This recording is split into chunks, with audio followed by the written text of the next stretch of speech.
Today, we're delighted to welcome Djojohadikusumo, Deputy Chairman of the Gerindra Party's governing board. Hasyim is the youngest son of the late Dr. Djojohadikusumo, considered the leading architect of Indonesia's modern economy, known to many of us who have followed Indonesia for a number of years. Hasyim is also a well-known Indonesian entrepreneur and a successful businessman. Formerly an investment banker, he owns 2 agribusinesses and is chairman and president of the nation's petroleum, and that's only the ones that were mentioned in Google. So, he graduated from Pomona College in Claremont, California with a degree in political science.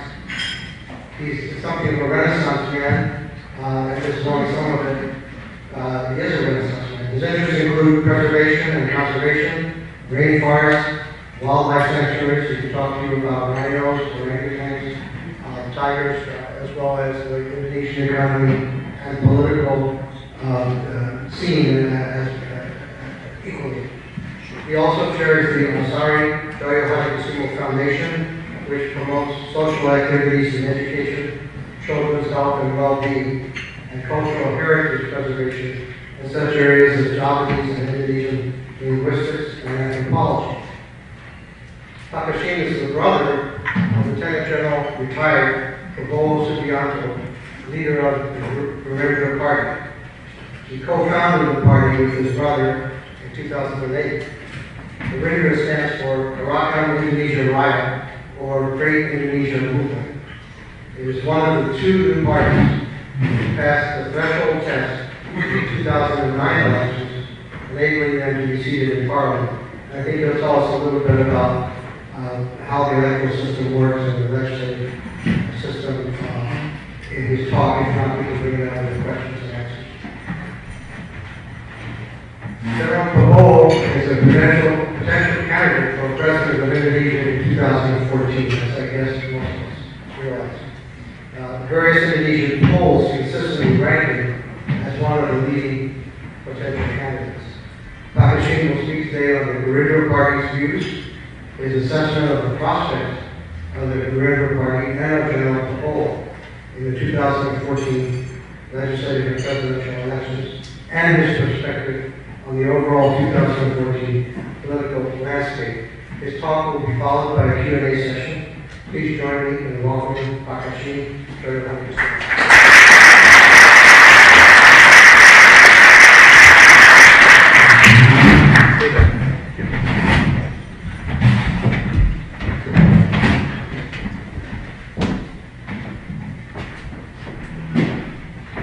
David and Aaron, thank you for your kind hospitality and this great setting. Also mention Mrs. Masters for being with us here today, and our kind regards and affection and love to Ed, who I understand is recovering from a medical condition.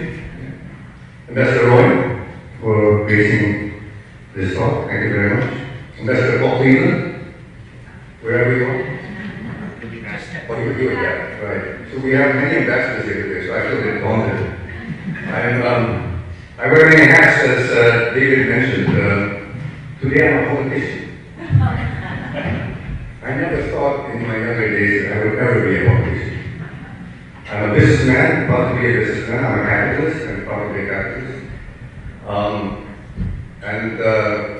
One of my other hats is I just became appointed chairman of the Jakarta Zoo.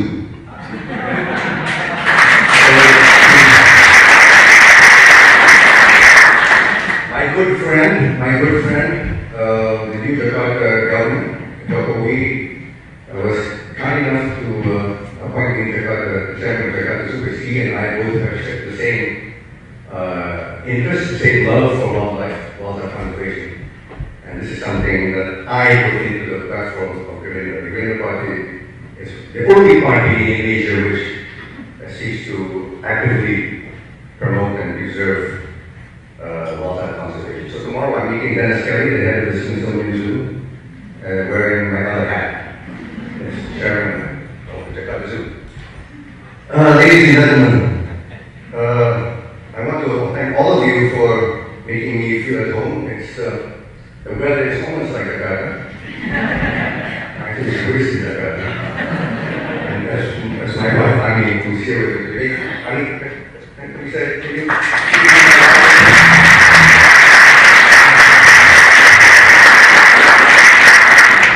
Ani loves the cold and the snow. And she loved living in Europe with me for 12 years. She came back in 2010 and she started complaining about the weather. And of course, everybody complains about Jakarta traffic. Okay, so in a way we feel that it's a pleasant difference from being in Jakarta.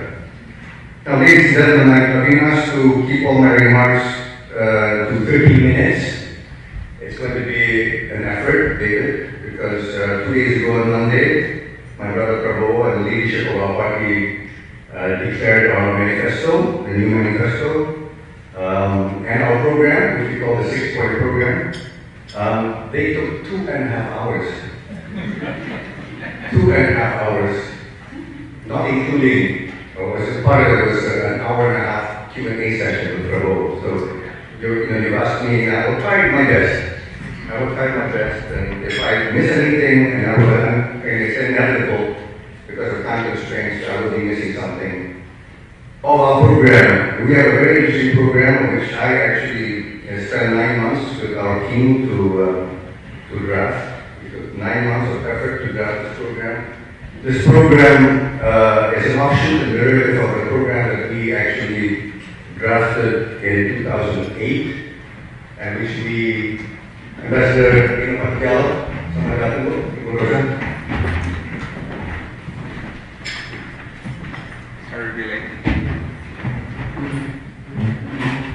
It is a month of Ramadan, so we thank Ambassador and his gracious wife for being with us. Now, I understand I'm the fourth politician to address you, or address Usindo. I'm the fourth politician. The first one was my friend, Abu Rizal Bakri, who I think addressed you a year and a half ago. He's the leader of the Golkar Party.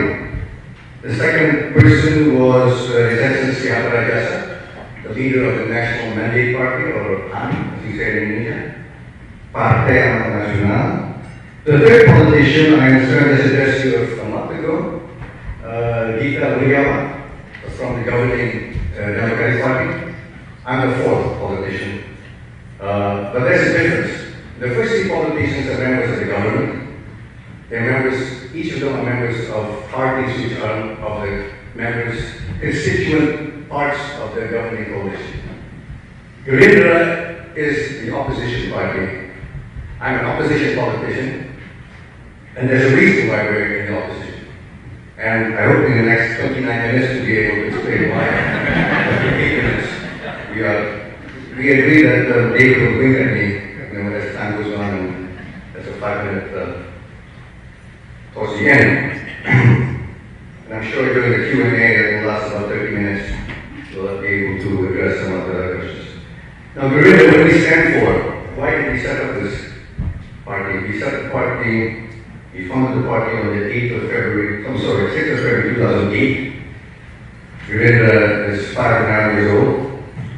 We are the second smallest party with 26 members in Parliament, but we were fortunate to get into Parliament. There were 38 political parties competing in the last election in 2000. Ambassador Cleveland, would you like to join us? There were 38 parties which competed in the 2009 election. Because of the changes in the election law, we have 12. We have now 12 parties. So a reduction of 26 parties from the 38 to 26. The threshold for getting into the parliament is raised from 2.5% to 3.5% of the vote, and that will be another hurdle for many parties. Now, Gerindra, what we stand for? Why did we set up this party? Well, basically 2 reasons. The founding fathers of the party, of which I found myself a member, had 2 things in mind. One is to protect and preserve the pluralistic, multicultural, and multi-religious character of the Indonesian state. So basically, we want to preserve and protect Pancasila, the state ideology of Indonesia since 1945, which ensures the equal treatment of all Indonesians under the law. This is a very important point because Indonesia, founded in 1945, proclaimed its independence on the 17th of August 1945, was an association, a voluntary association of tribes, cultural entities, and religious groups. We were a voluntary association of tribes, ethnic groups, religious groups, all united by what was basically a social contract. And the social contract was necessary as a voluntary act because in 1945, Indonesia had no army. Unlike the United States in 1776, when you had a continental army, Indonesia had no army then. The army was set up on the 5th of October 1945, 6 weeks after the proclamation. So Christian groups, Hindu groups, Buddhist groups, all the minority tribes, or suku as we say, suku bangsa, voluntarily joined the Republic of Indonesia because of the promise of equal treatment under the law provided by the state ideology, Pancasila.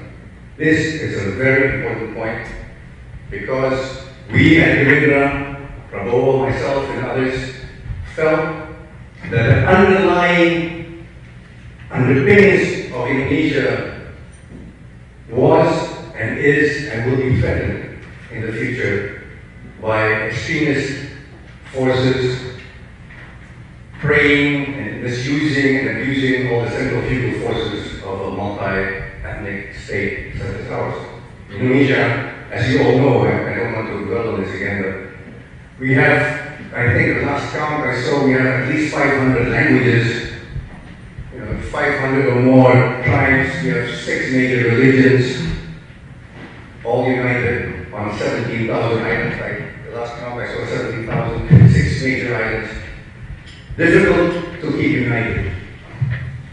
And when you have examples like the Soviet Union, Yugoslavia, Sudan, I say Canada, I say Bangladesh, I say Sri Lanka, when you have all these centrifugal forces resulting in the dissolution of great states, we believe that preserving Pancasila as a state ideology is of utmost importance. So that's the first part of Gerindra's raison d'etre. That is why we set up Gerindra. To preserve and protect for generations to come a multicultural, multi-ethnic, multi-religious state under the law.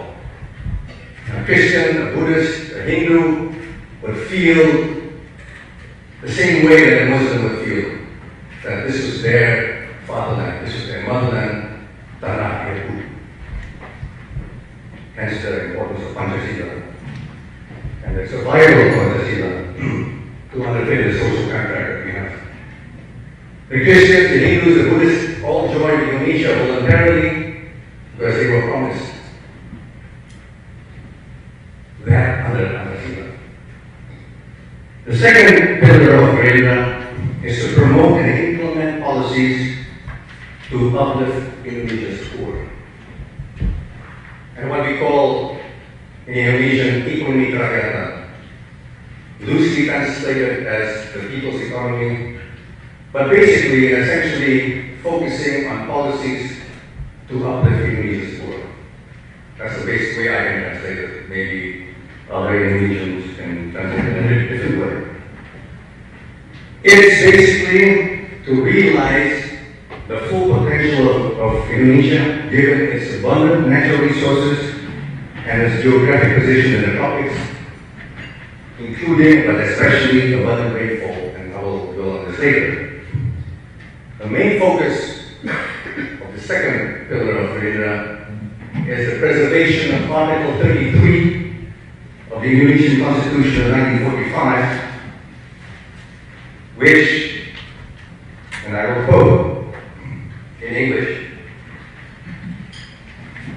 that the land, the waters, and the natural resources within the Republic of Indonesia shall be under the powers of the state and shall be used to the greatest benefit of all the people. So this underlines the second pillar of Gerindra's philosophy. So what are the problems Indonesia faces? Again, I'll have to say this in 25 minutes, or 22 minutes, David. I have identified, and ladies and gentlemen, I think our flyer has been distributed to all of you in English. It's an English translation of the detailed, very detailed 3-page program that was announced by Prabowo and our other colleagues on Monday evening, just 2 days ago. Very detailed, but basically, I've identified the following salient points. There are many problems we face, but these are the 6 major ones that we have identified. One is the threat posed by fundamentalist radical groups attempting to change the character of our state. Gerindra is very concerned about the rising intolerance that we see in Indonesia today. 400 churches have been closed or burned down in the last 10 years. Hindu temples, Buddhist temples, Ahmadiyya, the mosques have been attacked.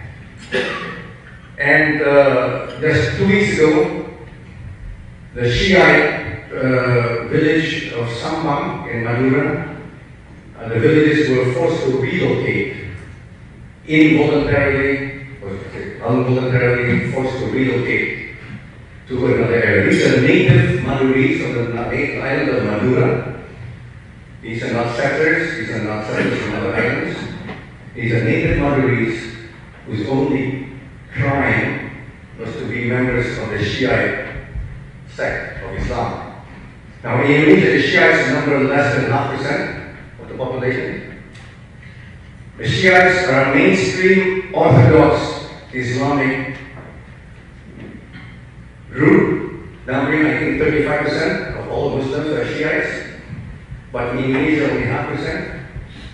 But, and this is, this is not an attack on the government, but the minister of, the current sitting minister of religious affairs stated a year ago that he thought that the Shiites were a heretical part of Islam.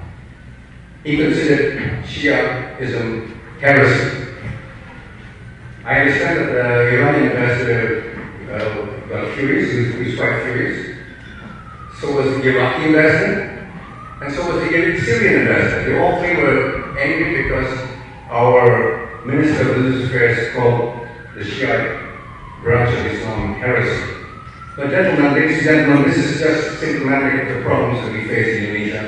When a mainstream part of Islam is considered by the sitting Minister of Religious Affairs to be heresy, then you can imagine how the other minority religions feel.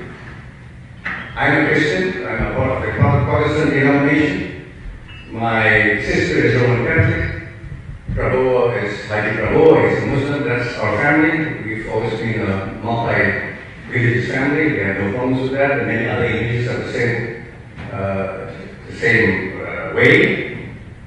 You can imagine how religious minorities in Indonesia feel when the Shiites are branded as a heretical part of Islam. And of course then the Ahmadiyya, it's debatable whether they're Muslim or not, it's not for me to say, but with their welfare and their position in Indonesian society has been physically threatened, physically attacked on numerous occasions. And unfortunately, the law enforcement authorities of Indonesia do very little to protect them. There are gruesome scenes on YouTube, which all of you can take a look at, and this is one example of the anxiety, alarm felt by minorities in Indonesia today. So that's rising intolerance. I can speak for hours on that, but because of time limitations. Now the second problem we face is widespread debilitating poverty and increasing social economic disparity. Now here, ladies and gentlemen, and this is no disrespect to our embassy and to our colleagues, who do a fantastic job here representing Indonesia, but the fact of the matter is that when we look at official statistics in Indonesia, which say that only 12% of Indonesians live below the poverty line, so then I ask, where is the other, 55% that the World Bank says is poor? According to the World Bank, between 50 and 55% of Indonesians below the poverty line. According to the Indonesian government statistics, BPS, Bureau Pusat Statistik, only 12% of Indonesians are poor, below the poverty line. So the question is, where is the other 38 to 43%? Well, ladies and gentlemen, the fact is that there is another category in the Indonesian statistics, they're near poor. There is 38 to 43% of the Indonesian population are considered near poor, hampir miskin. According to the World Bank, they're poor. The difference is the Indonesian government has put a threshold of 70 cents a day, or 7,000 rupiahs, as the threshold for poverty. The World Bank uses a $2 a day or 30,000. So you can imagine that, in fact, in my opinion, in the opinion of Gerindra and many other colleagues, the fact is that 50 to 55% of the Indonesian people are poor and live in appalling conditions which affect their daily lives. So 120 million people are actually poor, not the 30 million that we see in official government statistics. We have, as a third problem, depleting energy resources. Depleting energy resources. Our oil will disappear in 12 years. Our natural gas will disappear between 30 and 35 years. And our coal will disappear in about 70 years based on current usage. Now, the problem is, what does Indonesia do when oil runs out, our gas runs out, and our coal runs out? What do we do? That is a major problem, ladies and gentlemen.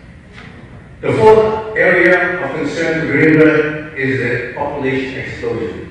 One of the results of the fall of the Suharto regime was basically the dismantling of the family planning program. The family planning program was considered one of the successes of the Suharto regime. Essentially, the family planning program was dissolved in essence, but not in name. What we see now is an explosion of the population. We estimate between 1.6% to 2% as the population growth per annum. We have to find the means to feed 5 million new mouths every year.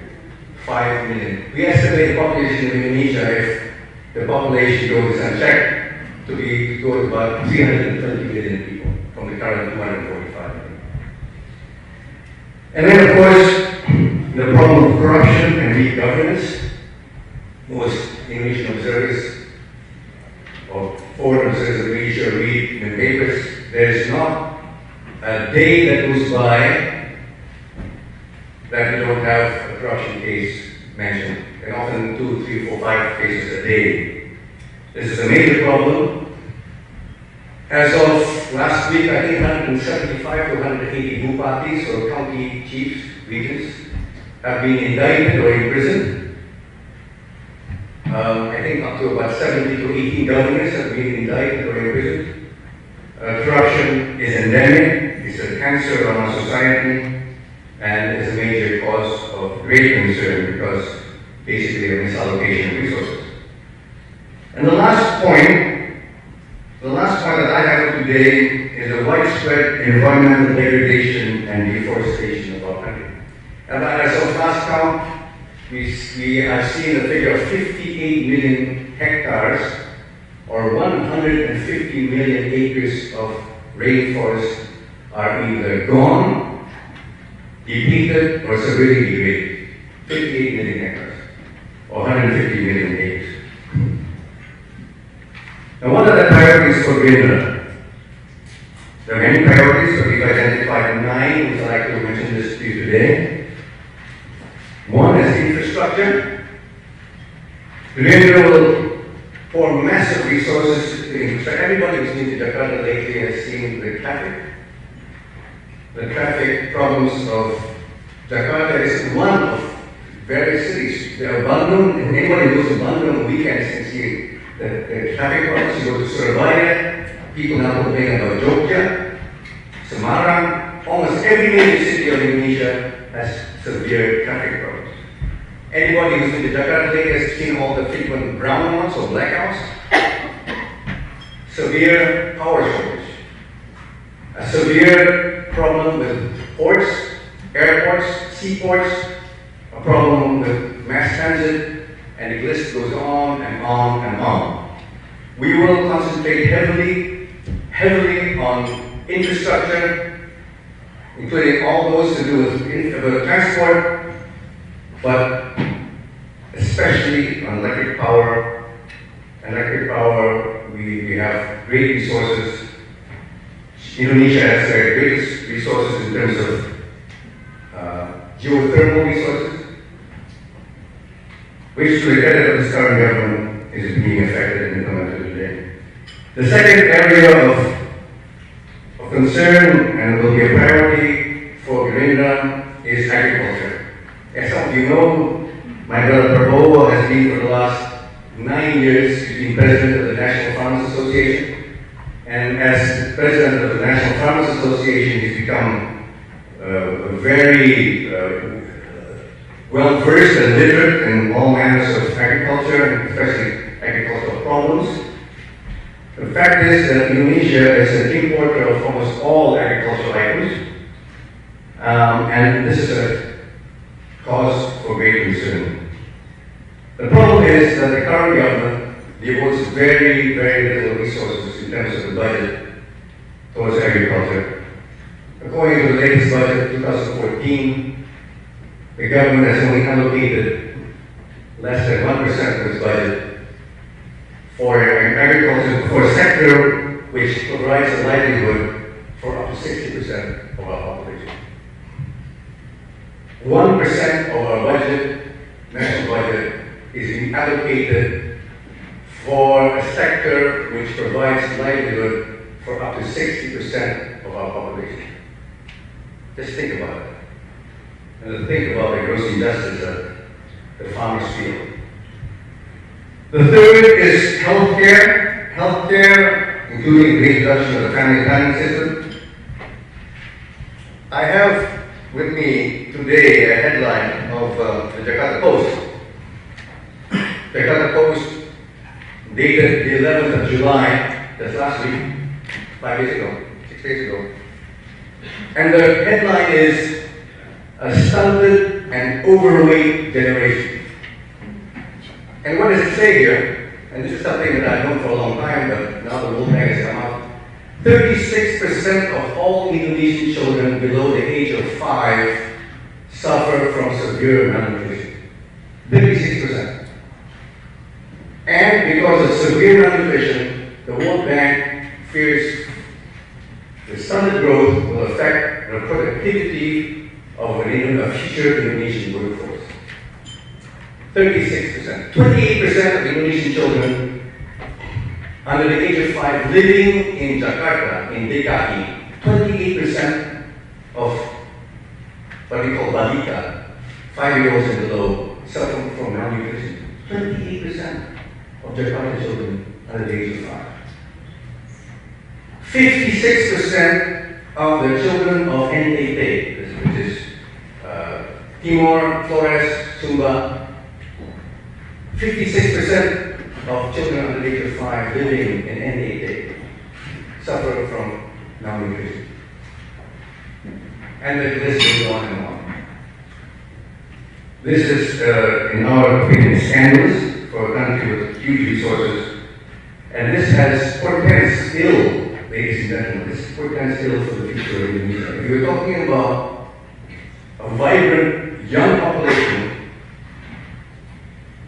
if 36% of the young population of Indonesia in the future are stunted growth and malnourished in their toddler years, in their infancy, it has great implications for their productivity.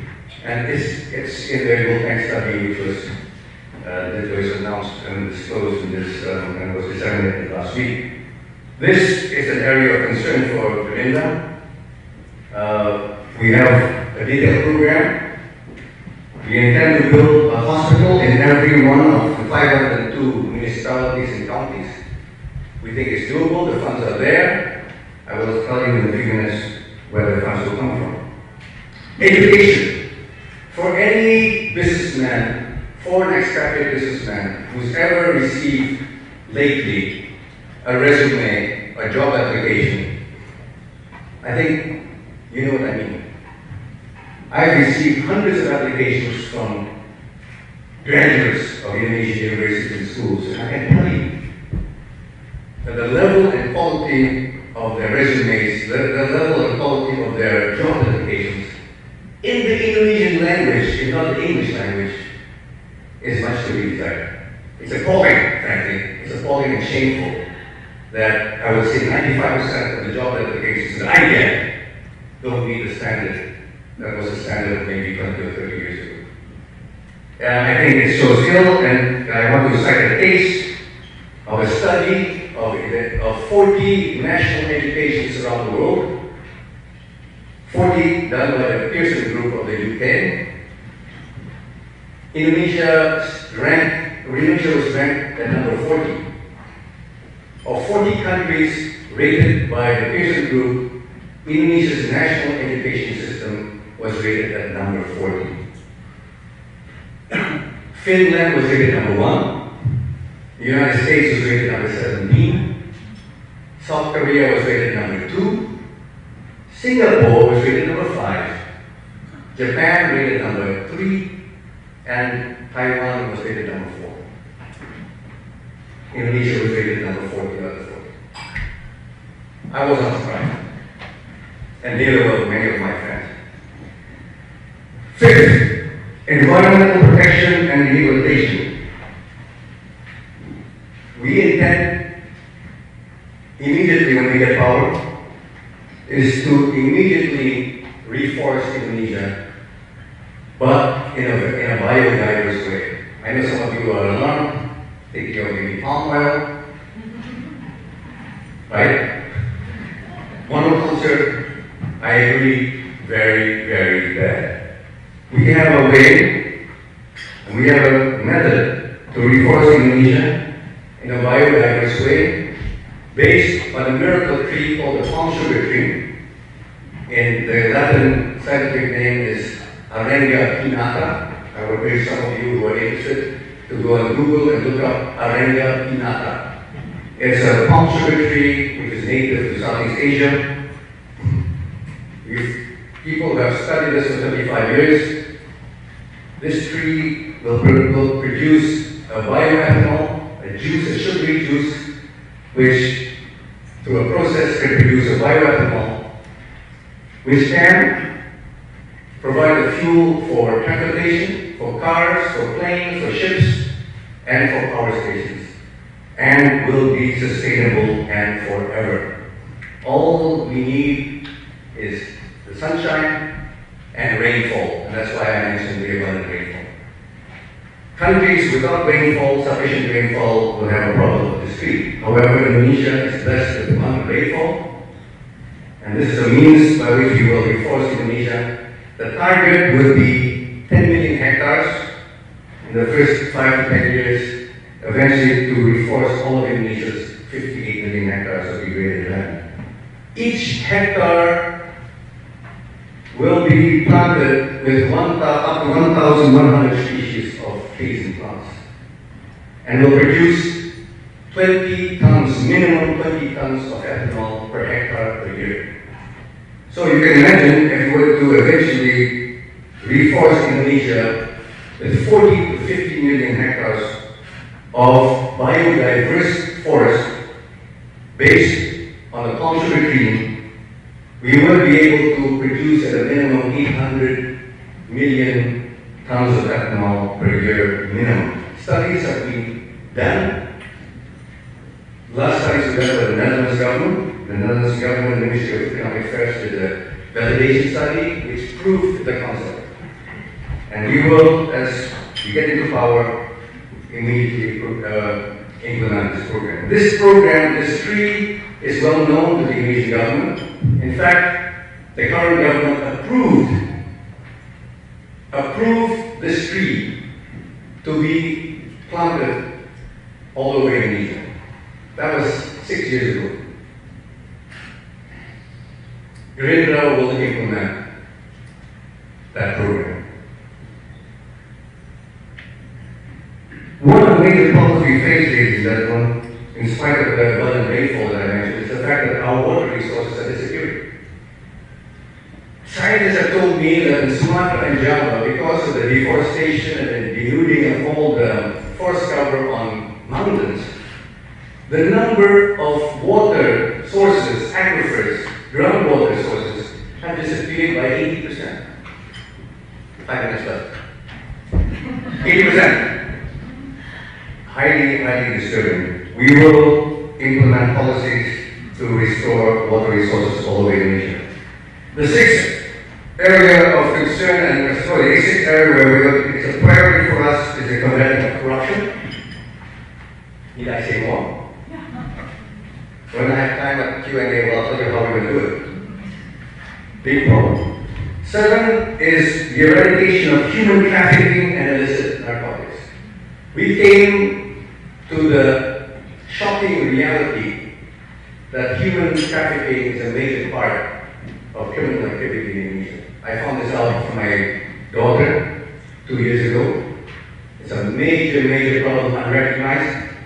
The only problem is that the National Police Force, which wants to do its best to combat human trafficking, which afflicts the lives of hundreds of thousands of children. My daughter rescued a 12-year-old girl last year from a brothel. This girl had been committed to the brothel by her aunt. She was an orphan. She was an orphan girl. She was 8 years old when she was sent to the brothel. The police rescued her at the age of 12 after 4 years enslaved in a brothel. And I'm very proud of the fact that my daughter is running for parliament next year, primarily because she wants to get rid of human trafficking. And she wants to restore a normal life for all the 12-year-old and 8-year-old and 10-year-old girls who are still in brothels in Indonesia today. It's a major problem which I did not recognize, which Prabowo didn't even know about, I didn't recognize, none of us. That is part of our program. There are only 5 police officers assigned to fight human trafficking in the whole of Indonesia today. 5. Not because the police don't want to fight it, because they don't have the money for it. We will enable the police force to have the resources, the money, the equipment to be able to fight human trafficking all over Indonesia. Illicit narcotics is a major problem. There are 5 million Indonesians who are drug addicts today. 5 million. I'm very proud of the fact that I'm also president of the Indonesian Chess Federation. David, you didn't mention that. But the Indonesian Chess Federation is now supporting our DEA, our Drug Enforcement Agency, BNN. We are providing chess masters and chess trainers to help rehabilitate drug addicts. The theory is that you get these people away from one addiction and you get them to another addiction. A more wholesome addiction. Chess. The only thing that they care about is coffee and some cigarettes. And they can take 5 o'clock in the morning. Well, finally, there are 2 other areas of focus for us is the empowerment of women. The Green Party promises, this is a commitment to the women of Indonesia. we will have a minimum of 30% of women at cabinet and cabinet level posts. And this is a result of lobbying by the women of the Gerindra Party, by the way. The Gerindra Party is very voluble, very active, very bossy, very proactive, and we're all afraid of them. All the men are afraid of the Gerindra women. So we've agreed to have a minimum of 30% of cabinet and cabinet level posts reserved for women. Lastly, but not least, but we have so many other programs, is the protection of religious freedoms and other human rights. That is our last position, last focus, but not least. They're all of equal priority, of equal importance for the Gerindra Party. Now, how are we going to do this? And you're always asking, it's going to cost a lot of money, how are we going to do this? Indonesia, contrary to opinion, is actually a very rich country. I didn't realize how rich Indonesia is until I looked at the data. You know, I've always been told by people, we don't have money for this, we don't have money for that. We're a poor country, we don't have money for anything. We don't have money for rhino protection, we don't have money for tiger protection, we don't have any money for wildlife protection, we don't have money for libraries, we don't have money for anything. Well, the truth of the matter is, ladies and gentlemen, that Indonesia has a lot of money. Indonesia is a very rich country. We actually don't need any foreign aid.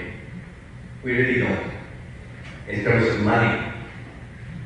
The fact is that Indonesia and Pakistan, and I'm sorry if any Pakistanis here, Indonesia and Pakistan share the dubious distinction of being the two countries with the lowest tax collection rate in the world.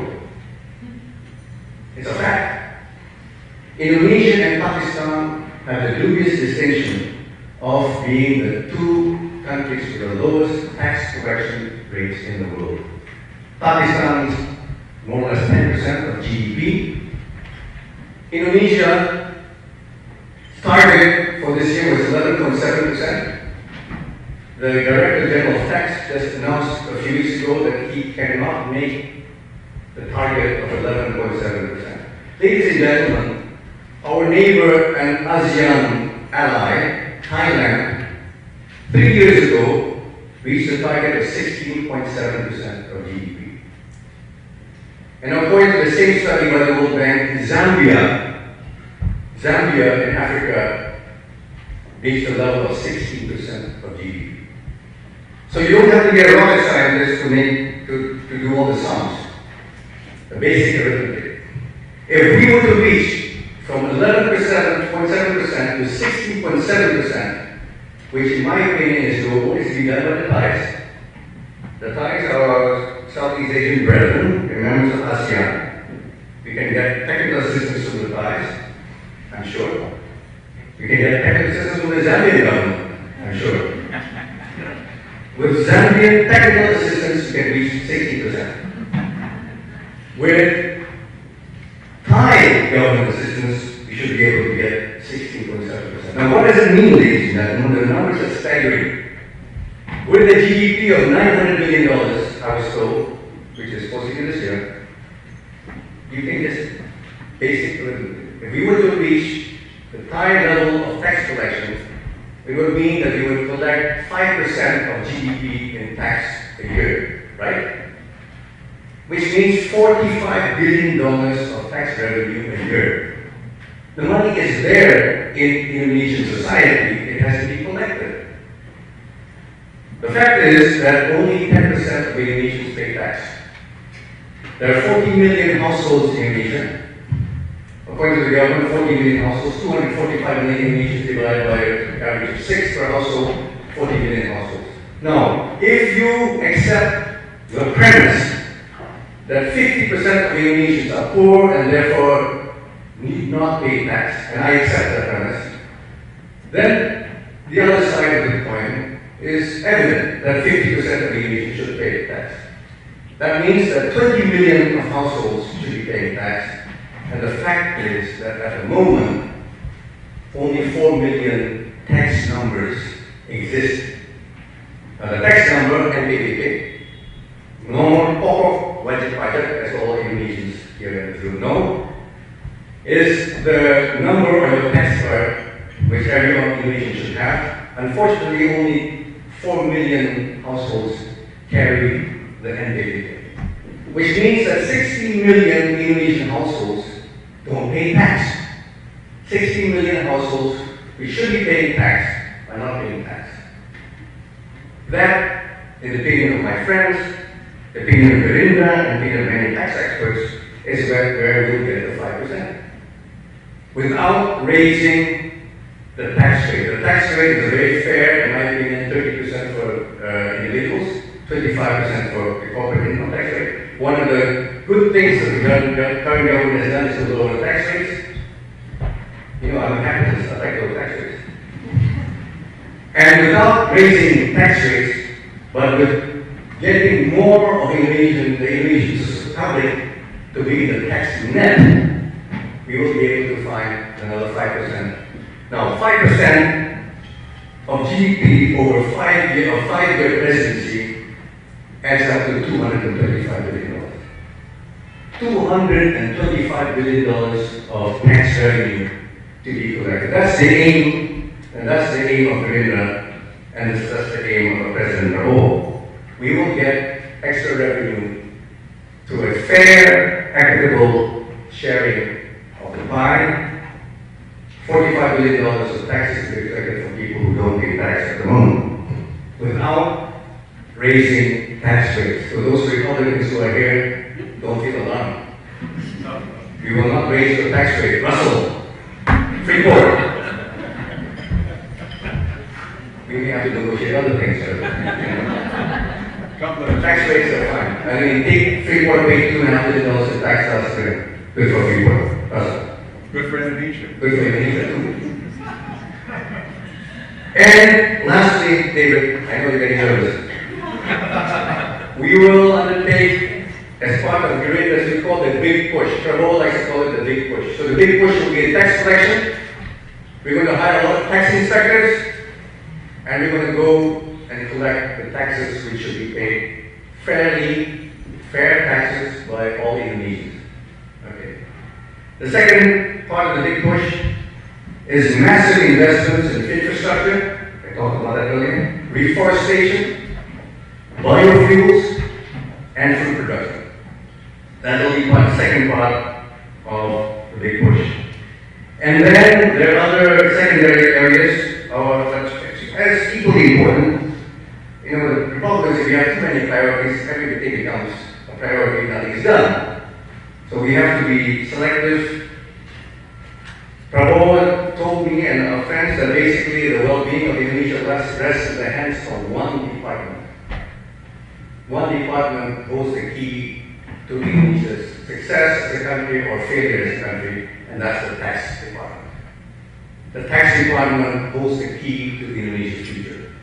I agree with you. We've got to revitalize our tax department, we've got to get those taxes. And frankly, ladies and gentlemen, with $45 billion of tax revenue a year, over 5 years, more than 5 years, we won't need any foreign aid. We will be able to give aid to other less fortunate countries.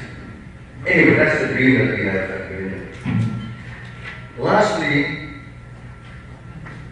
reforestation, I mentioned that. We're going to have a massive program of reforestation of palm sugar, cassava, and there's a whole multitude of other crops which can produce biofuels. Food production, creation of food estates will be a major priority.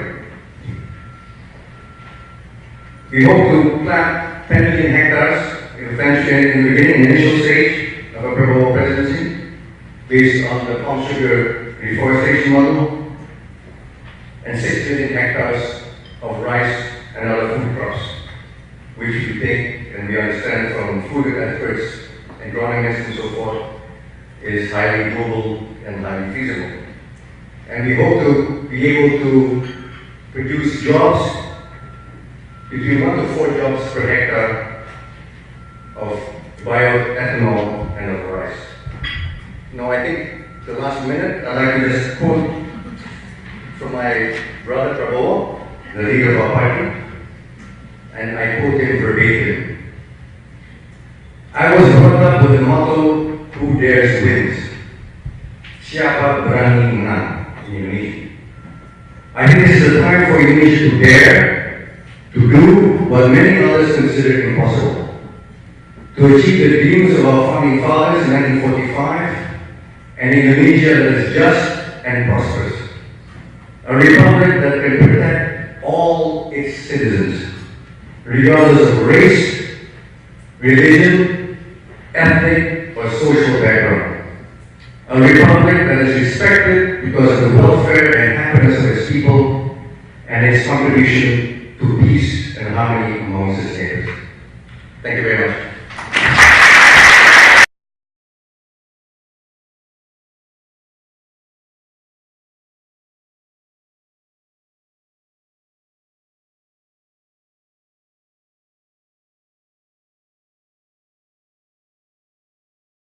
I know this is a matter of concern among potential investors and current investors. Indonesia, Gerindra is and will be a pro-investment party.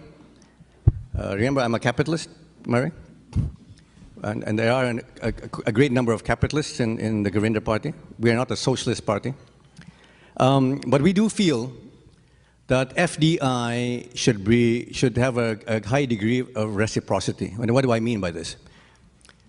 There's a lot of unhappiness among Indonesians, including Gerindra, that free trade has not been there has not been enough or sufficient reciprocity in free trade, especially in services. One particular concern is banking and insurance. If and when you go to Indonesia, you will see foreign banks everywhere. Everywhere. I was in Kediri 2 weeks ago, in the town of Kediri in East Java. I was proud of the fact, but also concerned that I saw the foreign bank branches all over Kediri. HSBC, ANZ Bank, Maybank, OCBC, UOB, in the town of Kediri.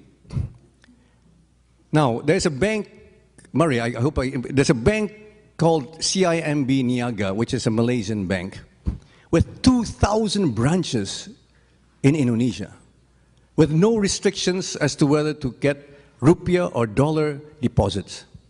The problem is that Indonesian banks, Bank Mandiri and BNI, don't have the same privileges in Malaysia, where we have 3 million legal and illegal immigrants, or illegal and legal workers. I don't know, Pak Dino, I don't know what the latest figure is. Last count, I was told there were 3 million.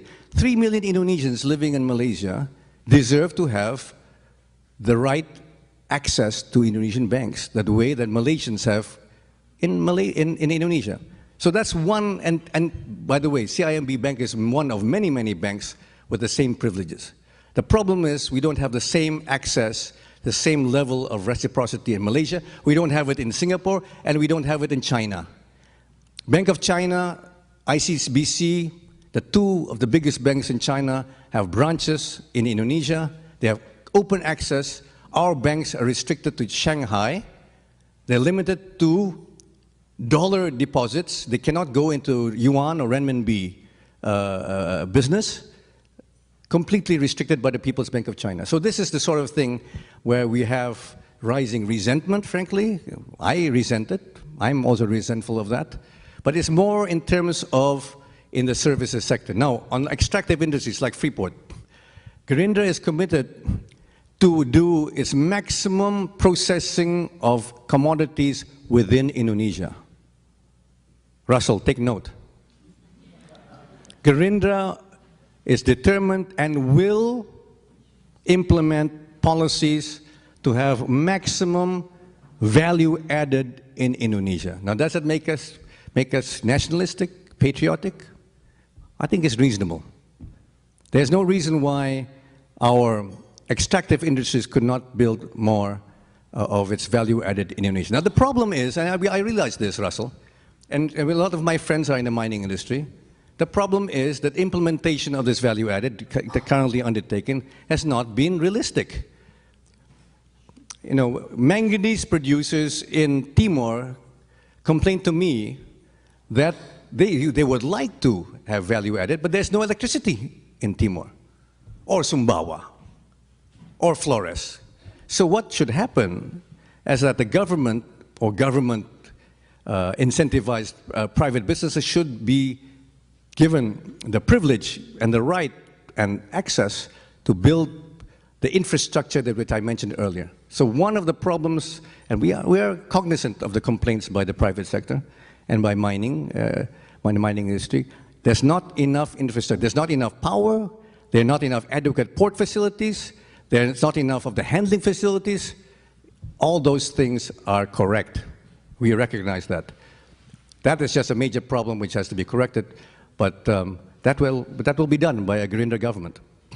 Okay, Maria, I think the second thing was, I forgot. I mean, I'm sorry, you mentioned the second thing.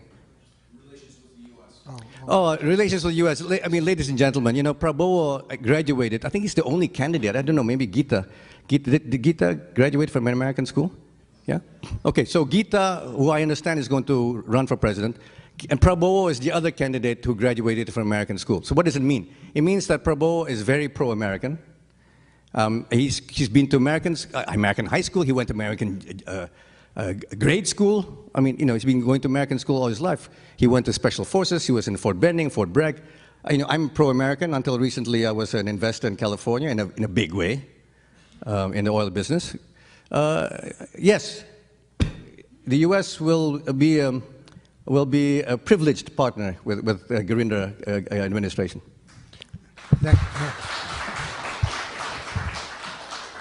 Yeah, a young lady, please. Thank you for your talk today. My name is Jillian Morris. I'm with Management Systems International. And I was very intrigued about your party's position on sugar palms and biofuels. But you also have spoken both in your prepared remarks and in your answer to the last question about issues with infrastructure, ports, roads, airports. And so I was wondering how Gerindra was planning to make sure that the infrastructure first to process these biofuels that could be produced from the palm sugar trees are in place, and how you'll be able to move them effectively throughout all of the islands of Indonesia so that they can benefit the country's people. So if you could speak a little on that.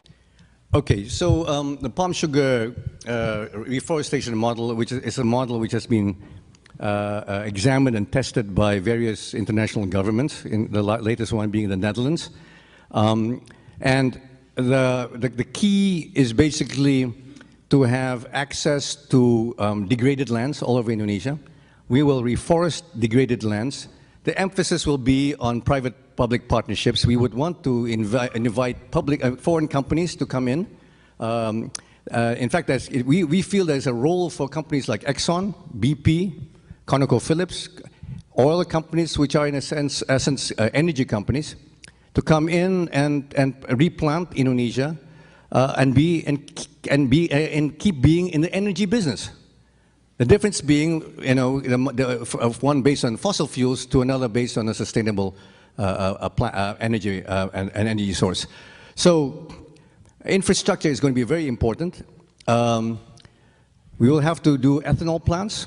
We will have to, but the planting, the big emphasis will be on the planting. It'll take about 6 years for a palm sugar plant to reach gestation period. The plant will live until the age of 12 to 14 years old, and then the plant will regenerate by itself naturally. So it's a 2-day thing. I mean, I can get with Dr. Willie Smith to explain to you, but it's very, very exciting. The Tanzanian government, Tanzania in East Africa has a big problem with deforestation. They don't have their own native sources of oil and gas.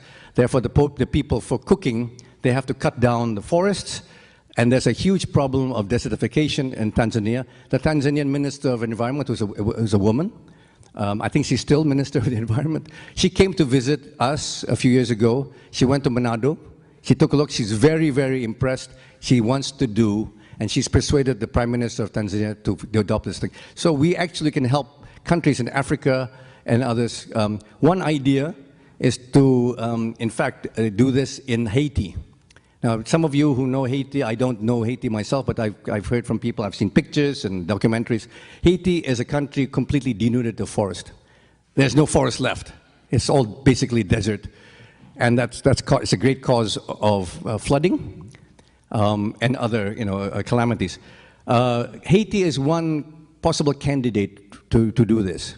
So this is something exciting, I think. The African countries are interested. Obviously, we want to do it in Indonesia, and we think we can export it to. We have a partner called the Brenningmeier family, a very prominent Dutch family, one of the wealthiest families in Europe, who are actually partnering with us to do something, and they want to do this in other parts of the world. So it's very exciting.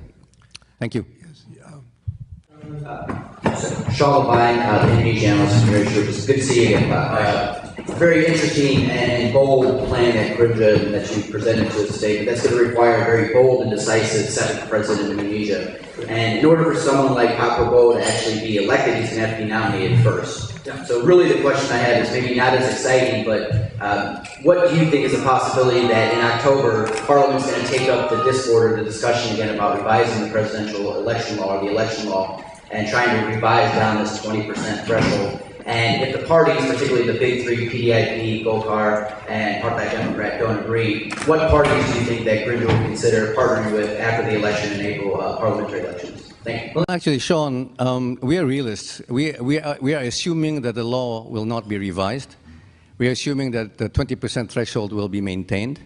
But we're not pessimistic. I mean, the latest polls show that we're actually one of the top three. I mean, I've seen 2, 3, 4 different polls. Explain the 20% threshold. All right, ladies and gentlemen, apparently for those who don't know and don't follow the Indonesian electoral law, and most of you and most of us don't follow, there is a threshold of 20% with which to nominate, by which a presidential nominee can be nominated for president. So 20% of the seats in parliament, which means essentially getting 112 seats or more, or 25% of the popular vote. So if somebody can muster at 25% of the popular vote, one can be nominated or else be nominated by a combination of parties or one party with more than 20% of the seats in parliament, which means 112.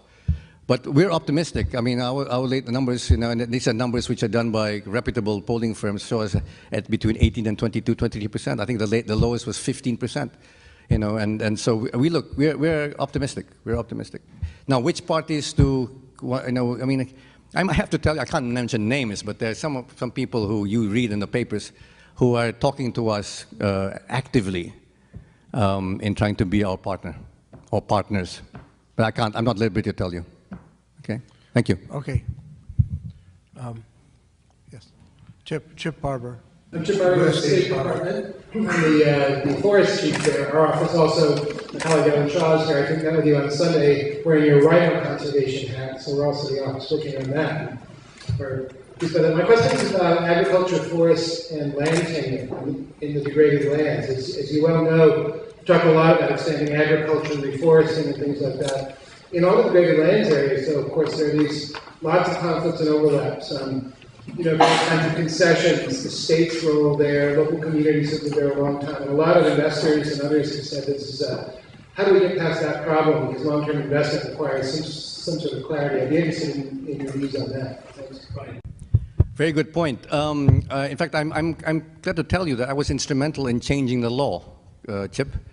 And this is on the law governing forest concessions, HPH. Some of you know HPH, forest concessions.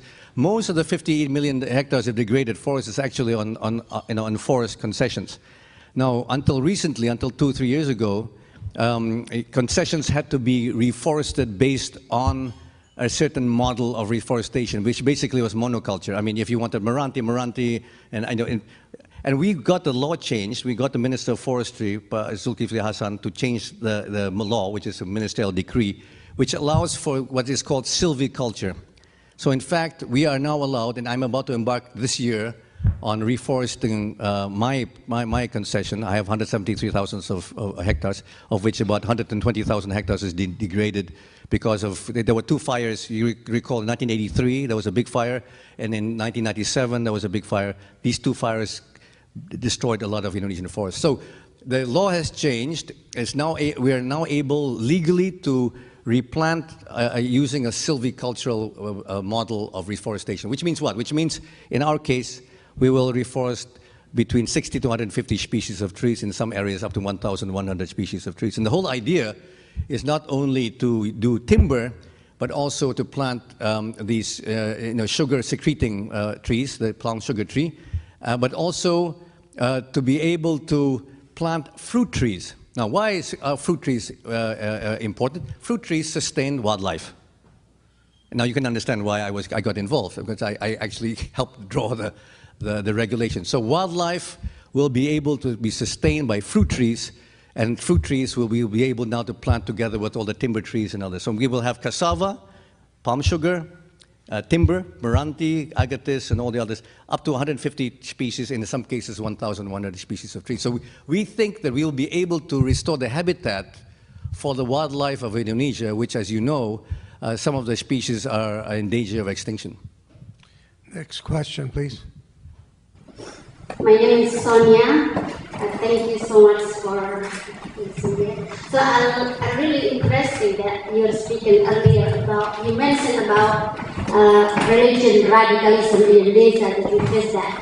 So in 2010, I have a book, Ilusi Negara Islam, if you hear that. And then we launched here English version is The Illusion of Islamic State. We had 27 researchers from all of the state in Indonesia, or governor in Indonesia, and then all this report is that religion radicalism is increased very significant rapidly. So my question is that how make the people, our folk or our government aware about the issue? The radicalism, the religion radicalism exists, very real. And then the second question is how we can face the radicalism in Indonesia. Because this is I think this is a really real major problem in our country. Thank you. By the way, I'm Sonia from Global Peace Foundation. Thank you. Thank you, Ibu Sonia. You're absolutely right. But you know, the key is political will, Ibu Sonia. The key is kemauan politik. There must be a political will by the government to stand up to these movements. I mean, you know, it's all very well to have to talk, but one has to have action, and that's one of the problems. There's a big there's a great awareness among the Indonesian public of this problem. But it needs political will, it needs a reaction from the powers that be. Now, I just give you an example. At the Ministry of Agriculture, which is controlled by the PKS, but you know, yeah, 73, in the last 9 years, 73 Christian government officials have been fired from the Ministry of Agriculture, and none have been replaced. In fact, at this very moment, there are no Christian government officials in the Ministry of Agriculture. That tells you something, doesn't it? It must tell you something. That if this is allowed to continue, you know, unrestricted, you can understand what I mean. You know, in one ministry alone, 73 Christian government officials have been relieved of their posts in 9 years. None have been replaced. Not a single Christian government official is in a post in the Ministry of Agriculture. That's what I mean by political will. The government of Indonesia must stop this discrimination. Jerry. Thank you. Thank you, Hasyim. Jerry Hyman at the Center for Strategic International Studies. You mentioned one of your 9 priorities, thank you for the details, was corruption and, I would imagine, better governance. I wondered if you could, you were pretty explicit about all of the other 8 priorities, but not so explicit about that one. And connected to your notion of political will, I wonder if you could be a little more explicit about what you would do about the bloated bureaucracy, about corruption, about the connection with, some people say, I'm sure you would disagree, big business. And I wonder if you could help us understand the specifics of Gerindra's policy. What we will do, we have a specific plan on what to do. We will immediately extend prison sentences for violators.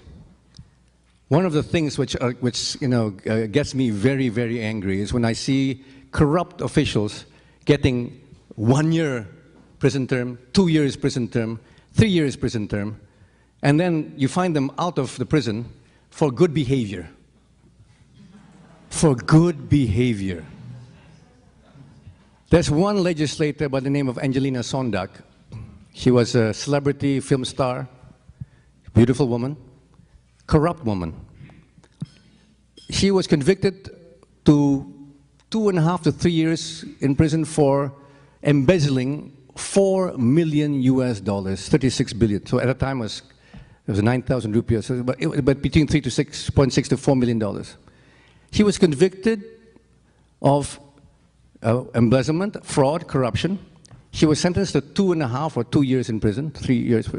She was detained for a year before that. She'll come out soon. What got me and my friends really angry was the fact that she was fined $200,000, which meant that she's allowed to abscond and keep the other $4 million. She was convicted of fraud of $4 million. She was fined $200,000. Now, can you imagine where the $3.8 million is? That got me really angry. That's the problem with our judicial system. The judicial system is too lenient. It's just too lenient. And it's by coincidence that often the jail sentences, are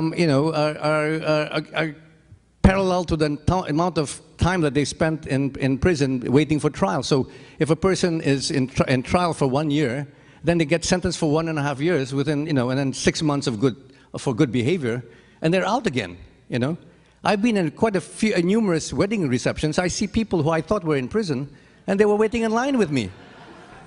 They were waiting in line with me. I said, my God, I was talking to my, I thought he was in prison. No. And he saw me, hey, Pa Hasyim, how are you? I'm damn angry, that's what I am, I saw that 2 weeks, 3 weeks ago. I don't have to mention who's the name, Pa Dino. But I got so angry. I said, and he looked at me and he's smiling, he was put in prison for embezzling $2.3 million. 23 billion rupees. And need I say more? Okay, so what I'm saying is we're going to be very tough on jail sentences, extremely tough on jail sentences. We're talking about 10 to 15 years minimum prison times. That's one way to. I don't really believe, when people are talking about the death penalty. I'm on my conscience doesn't. Too many innocent people have been sent to their deaths in numerous countries. I don't believe in. For me, I'm a God-fearing person. It's the Almighty who will decide, and send. So I don't believe in the death penalty, but I believe in severe discomfort. Somebody proposed that one of my next part of my program as chairman of the Jakarta Zoo is to provide facilities for corrupt officials, and that's quite appealing actually. I maybe actually put it there.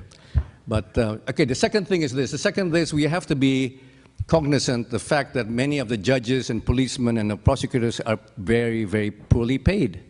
I think a judge is paid 6 million rupees a month, yeah? A regular judge is paid $600 a month. $600 a month. This is human nature, and there's a lot of temptation, and it's not for me to judge. But I think that we have to increase salaries for law enforcement officials. And then there are other things that we can do as well. We've exceeded our time. If anyone has to leave, they can leave quietly. That's fine. These will be the last 3 questions. Please, Jessica. Hi, my name is Jessica Darnalan from the World Resources Institute. Thank you so much for your very energizing talk. You mentioned in your talk about the quality of resumes of Indonesian graduates.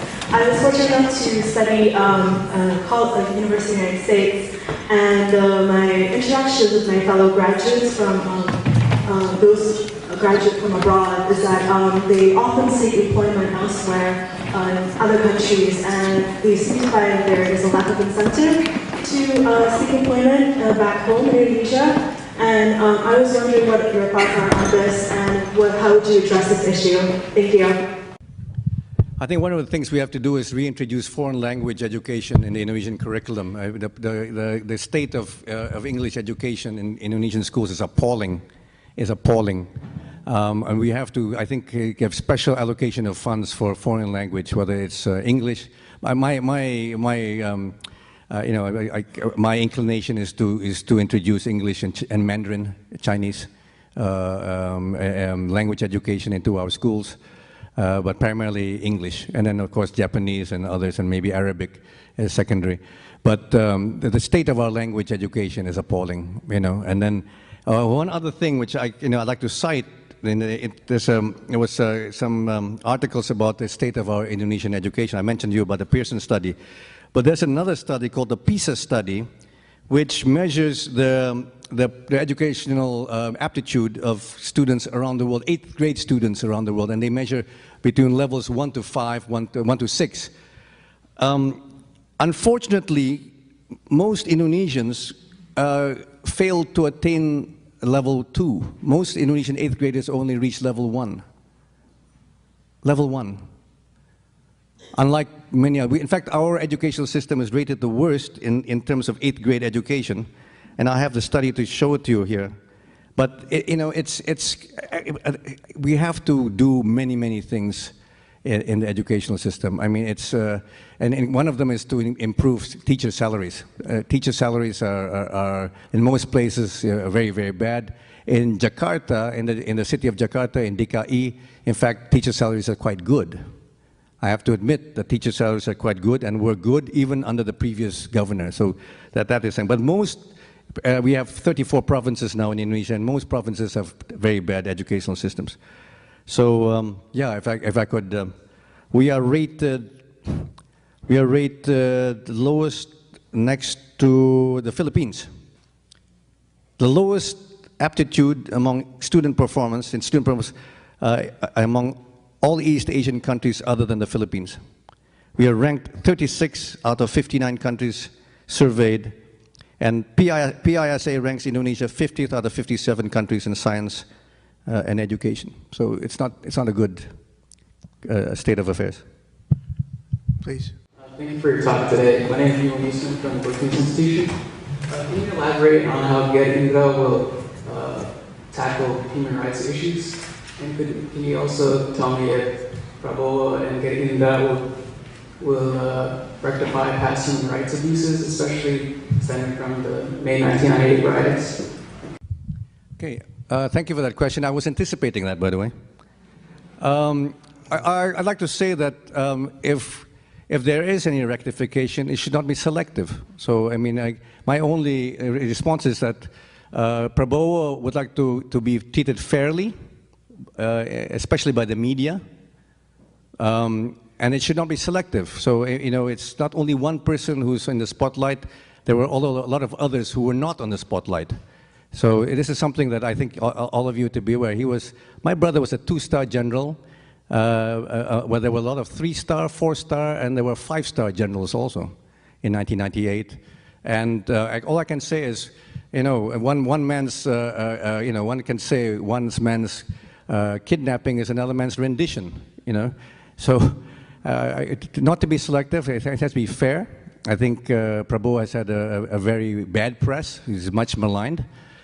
He has his weak spots. One of his weak spots is a hot temper. That I know for the last 59 years of my life, being the target of his temper for most of his life. But no, and what will Gerindra do to rectify that? We will do what has to be done. And the government of Indonesia, the past 3 governments of Indonesia have had the opportunity to rectify anything. If there needs to be some rectification. What will we do in the future? We will promote, as I said, as my 9th point, promote active protection of human rights. It's not only civil rights or political rights. The freedom of worship is a fundamental human right, sir. And as that lady Ibu Sonia just mentioned, it's a sentiment the sentiment of alarm, of anxiety, of fear among Indonesian religious minorities, including moderate Muslims, by the way, that needs to be protected. So yes, we believe in human rights, we believe in civil rights, we believe in the freedom of worship and political rights.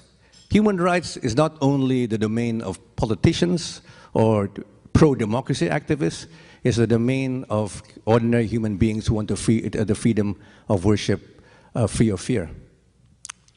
Last question. Mr. Goulardi is an Ed Masters Fellow studying under Usindo program here in the U.S. Thank you so much, Mr. My name is Goulardi, and I will be studying at the University of Virginia School of Law this fall. Thank you very much, Hasyim, for your presentation today. I am very much interested in trying to know Gerindra's program in education system, sustainable Indonesian education system, bearing in mind that the last curriculum of 2013 has drawn a lot of criticism, and that Indonesian curriculum has changed a lot in the past years that confuses the students and also the teachers. And I would also like to know whether that the current Indonesian education system emphasizes only on what and but not on how. So what is being appreciated is only the result of the process. It can be seen from the national examination or other examination that is using the multiple choices instead of essays. That is different to, for example, like a system in the IGCSE in United Kingdom. And I would like to know your view, or the Gerindra view on this matter. Thank you very much. We at Gerindra have studied the experience of other developing countries. One of them, which I much admire, is the Republic of Korea, South Korea. There's a reason why Korea has produced Samsung, LG, Kia, and countless other Lotte. There's a reason, and the reason is, in my opinion, and opinion of Prabowo and many of the leaders of Gerindra, is because of the outstanding education system, which was just borne out by the Pearson study, which I mentioned earlier, the second best educational system in the world. Now, in 1960, I think the World Bank did a ranking of countries. In 1960, Indonesia, Ghana, and Nigeria ranked above Korea in the level of economic development, if I'm not incorrect.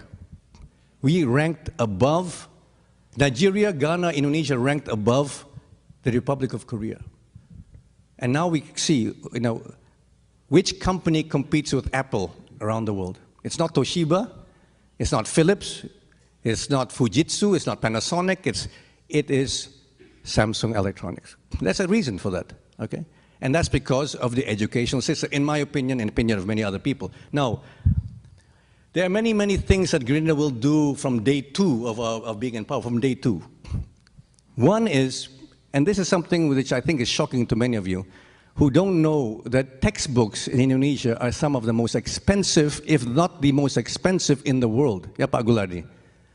Textbooks in Indonesia are very, very expensive. And you know the reason for that?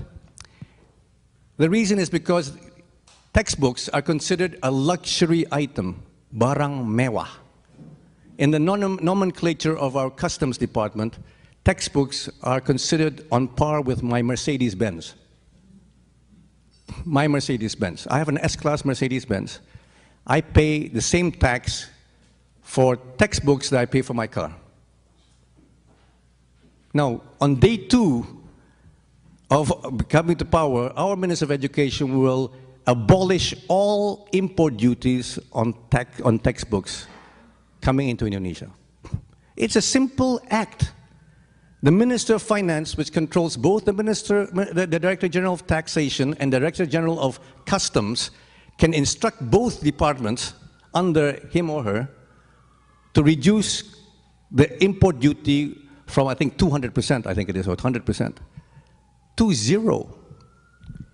That will immediately reduce the cost of education in Indonesia today. It will immediately, I guarantee you, Pak Goulardi, it will immediately reduce the cost of education. The second thing we'll do is we're going to forbid the publication the printing of textbooks for at least 5 years. There is a racket going on. It's a racket. It's a scam where Indonesian school children in both state and private schools have to buy textbooks, Indonesian language, arithmetic, all the basic textbooks have to be bought every school year. Often every semester, they have to buy new textbooks. The Indonesian language hasn't changed very much in the last 25 years, as far as I know. There's no need to do new textbooks every year. In fact, we don't need a textbook. When I was a student, when I was a pupil, I went to English schools, I used textbooks which were inherited from the previous class. And the previous class before that. In fact, when these textbooks were there for 10, 15 years. The English language hadn't changed. The Indonesian language hasn't changed since 1970-something, when we changed the spelling system. So there's no reason why English language has to be bought. The textbook has to be bought every semester in many places and every year in all places. We as Gerindra will immediately ban, will be a presidential decree, we will ban the publication and printing of new textbooks for basic disciplines. Because it's a scam, it's a money-making fundraising scam. The printing and publication of textbooks in Indonesia today is a huge business, by the way, enormous business, but it makes it expensive for poor children to get a decent education. Textbooks, a major cost item for Indonesian children and their parents. This ought not to be, it should not be, and will not be. That's two basic items. The first week in power, we can do that. It's not a problem. Now, on the major fundamental way of education, we want to concentrate on vocational disciplines. We want to concentrate on to teach Indonesian children and eventually, high school graduates, a way of making a living honestly, basically teaching skills. We want to concentrate on skills building for Indonesian students. It's all very well to produce social science students and social studies students and so forth and so forth, but oftentimes it's very difficult for social studies students and social science students to get jobs. And here it's a difference from the United States, where you go to America. I went to an American high school. I had a general education in American high school. Indonesians don't have that. They either go to an arts or a science-based curriculum. They get streamed into at a very early age, and this is not good. This is not good. I think we have to look at for more general studies curriculum for high schools, and to make people more prepared for vocations. We have to concentrate on vocational education at a later stage, but we have to make people employable. The last point I want to make again is foreign language. But I don't think a foreign language is being taught properly, adequately in Indonesian schools. And you can see that, I can hear that from all my foreign friends when they try to hire people, they try to hire English-speaking graduates. And the problem, they complain to me, I don't know, Russell, I mean, what your experience is, but the experience of my expatriate friends is that a lot of Indonesian graduates don't speak proper English. And this is something that ought to be addressed, and we have to allocate a lot of resources, one idea, frankly, is to ask, graduates of American and Australian and New Zealand and other English-speaking countries to send their graduates, many of whom are unemployed, to come to Indonesia while waiting for further employment in their home countries, to be able to teach us and teach our students Indonesian. That's actually an idea which is being floated around. Okay. Thank you. Let's all thank Pak Hasyim for informing us so nicely.